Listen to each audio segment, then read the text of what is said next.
is up, YouTube? This is Juan from Kenza, and this is of course my 2001 MR2. So I've been meaning to do this review for a while now. Been holding back on it just because I want to have nicer equipment.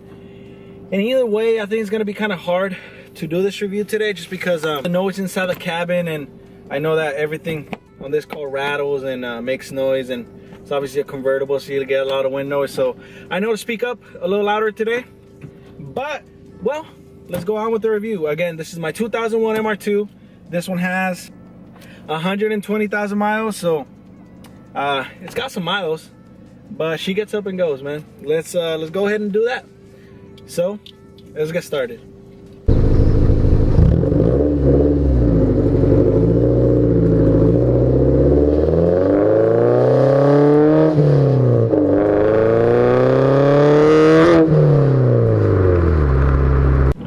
So I try to drive a little nicer right now, just so you guys can hear me well.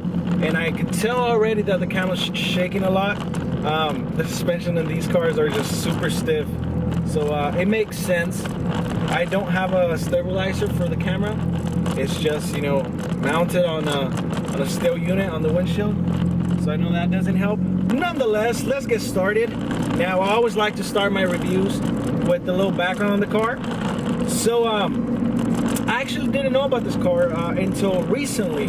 I'm a fan of Mr. Regular. He runs regular car reviews along with Rowan, and he reviewed a 2001 Toyota MR2. I remember looking at the thumbnail thinking, that's a car made by Toyota. Why don't I know about it? I mean, just from the looks of it, the car looks super. I mean, the styling was just super nice, and I didn't know anything about it. Now, I remember clicking on the video. I think his review might have been in 2000. Well, whatever. I remember clicking on the video, watching the review, and immediately fell in love with the car. Right after, I started looking for an MR2. I just loved the thought of something that was just so special, so unique. Rear engine. Obviously, the thrill of having something that is almost hard to drive at times. It's unlike Miatas and stuff like that. This is a little bit less predictable. So I immediately started looking for an MR2. I did like a year of research on this car before I even raised the money to buy one. Now that's the thing about these cars, that they're super inexpensive. They're so much fun to just toss around and beat on. I began looking at Craigslist, and I actually took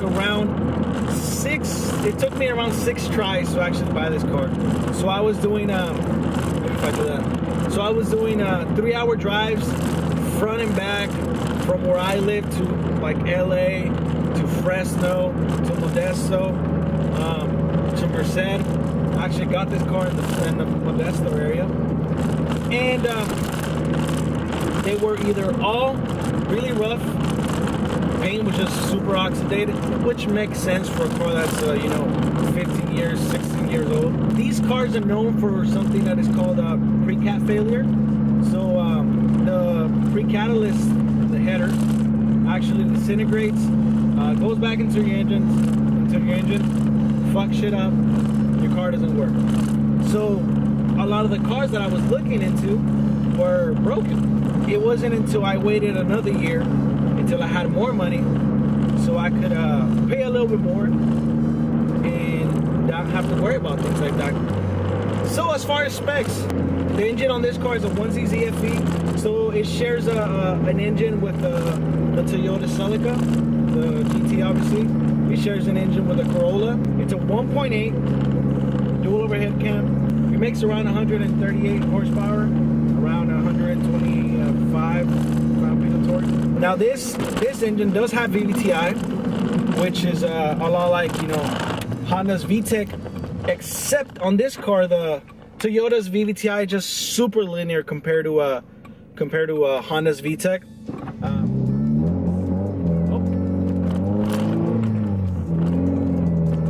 Now on this car, immediately when you get on it, the feel and vibe that you get from it is just power everywhere. Yeah, it's very torquey down low. You don't have to rev it as high to be able to get, you know, some thrill out of it, which is pretty good considering what the car's supposed to do. I mean, it's a handling car, so you don't want to have to wait for the power whenever you're in mid corner and stuff like that, which, you know, makes the car work. Which leads me to another point. The 2ZZ swap is very common in these cars. Now, the 2ZZ is found in the Celica GTS, and it's a 1.8 liter also, and it's variable valve timing, but it also has a variable lift. I understand Toyota's point when they went with the 1ZZ instead of the 2ZZ. Now, for the 2ZZ, from what I've heard from other people on the forums and stuff like that, it's a very different feeling than something like this, because everyone talks about having no torque down low, which is what makes this car feel the way that it does. Now, what kind of, I mean, just thinking about it, I can't imagine having this car and having to wait around for power to kick in, being that it handles so great, and having that little short, that little small window of a power band. It would make the car a little bit less fun, I think. Just like Mr. Regular said in his review, I think the 1ZZ is just enough for this car. It makes it very lively. It's obviously not a straight line car, you know. It's not a car that you drive just in a straight line. I mean, if you wanted a straight line car, you would have bought something else. This car is just so lively through corners, handling just amazing. The steering feel on this thing is unnatural. This is a hydraulic. It's a hydraulic steering rack, but the way that they do it, instead of, so they don't have to run power steering lines all the way through the car from the back, because it's obviously rear engine. What they did is that they got an electric hydraulic pump which put in the front, so it's an electric pump, which does make the steering feel a little lighter, but I rather like it. I really like the steering wheel on this thing. There's almost no play on the steering wheel. Any movement of the steering wheel transfers onto movement of the car, which makes it super nice. It's just, turning is just so amazing on this thing. So as far as mods, I haven't done too much to this car as I would like to. I do have the TRD style wing, which is not factory. I believe they came in they had them in Japan for like the TRD version of this car, which we didn't get. So it's a replica. It also has a top speed catback exhaust, which is that center exhaust. Usually it comes out to from factory, it comes out to the driver's side, which makes the car sound super nice and throaty. It also has a Mansell headers, and other than that, just basic maintenance. The only thing about this car is that if you're gonna want to talk about interiors, all you're gonna see is just plastics everywhere. Everything rattles, as I'm sure you guys can hear right now. It's not I mean, it's one of those cars you don't buy for interior, and if you did, then you're pretty screwed. But nonetheless, the car does make it up for it as far as performance. It's weird to think that it's such a small car, because if you were to look at this in person, it looks like a go kart. It weighs around 2,200 pounds, and it's amazing to think that for such a small car with such little horsepower, it feels so great. When I bought, as you guys can tell, if you guys are familiar with my channel, I just bought a Mazda Speed 6 as my second car, and I was afraid when of getting that car, because I felt like I was gonna come back into the MR2 and feel like I was missing something, feel like out of lack of power, have it not be as fun anymore, because I mean, obviously that thing is faster than this, but it's but honestly, I could hop from that car into this car and just smile as much as I do on that car. And it's for different reasons, obviously. This is not a straight line car, as I mentioned, but it does make up for it everywhere else. So this car does body roll a little bit. It's nothing too major. It's nothing that's not confidence inspiring, but it is something that could be easily fixed in the aftermarket. I'm sure with maybe even some just lowering springs, or maybe just, I mean, I'm sure coilovers would feel great on something like this. This car actually just sits on stock suspension as it is right now. I'm sure it's not too great, being that this car is 60 years old. But to have it handle so amazingly, and you know, with with obviously components that do have a lot of wear.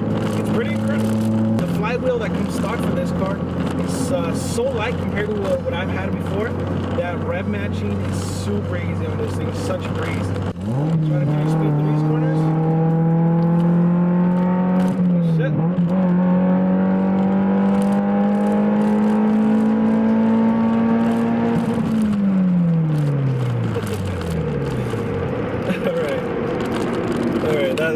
That got me to go a little bit. Let's turn around, go downhill again, and we'll wrap this up, man. I'm having too much fun out here.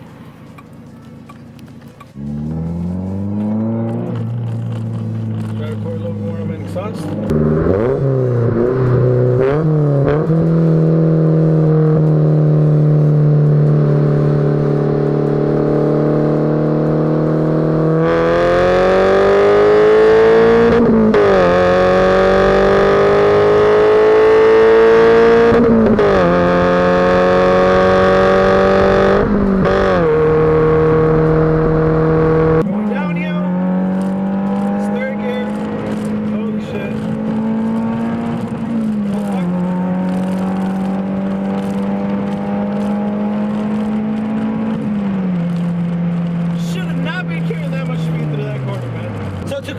Review. Look, the reason why I bought this car, most importantly, was because it was something so unique. Again, it's a car that I think it's not. It's a car that I think is just very underrated.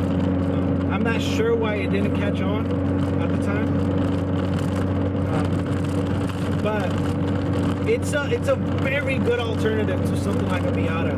And of course, the Miata does handle better. Of course, it's I mean, this might be faster in the straight line, and I understand why people do Miatas, but when I bought this car, I just wanted to do something different. I was aware that everyone, you know, knew about the Miatas. Everyone liked them. Everyone seemed to have one, and I was yet to hear about this car. Not a lot of people talk about it. And I just wanted to do something different. I thought for the money, this car was a very good alternative. I mean, if you want to talk about reliability, this is a Toyota engine. It's for sure a very reliable engine, very reliable car. Now, this doesn't have 50-50 weight distribution, unlike the Miata, but because of it, it's a very fun car because it's not as predictable. It does keep you on your toes. It does give you that sense of that oh shit moment. It keeps you engaged. It's not a car that you can drive, you know, without carrying carelessly. It's a car that requires a lot of input from you. Thank you guys for watching. Hopefully you guys enjoyed it. And just give this car a try, man. If you can, drive one before you buy it. You know, if you're thinking about a Miata, look into one of these first. See if you like it, test drive a Miata, and see what you like better. This car just feels like unlike anything else. I can't say it enough. Get yourself a daily driver if you already have a daily driver, and you're thinking about getting the 2-seater just for yourself, just to have fun with on the weekends. Look into this, and you will not be disappointed. So, thank you guys for watching. Subscribe if you haven't already. Join the notifications. And remember, life is too short to drive boring cars.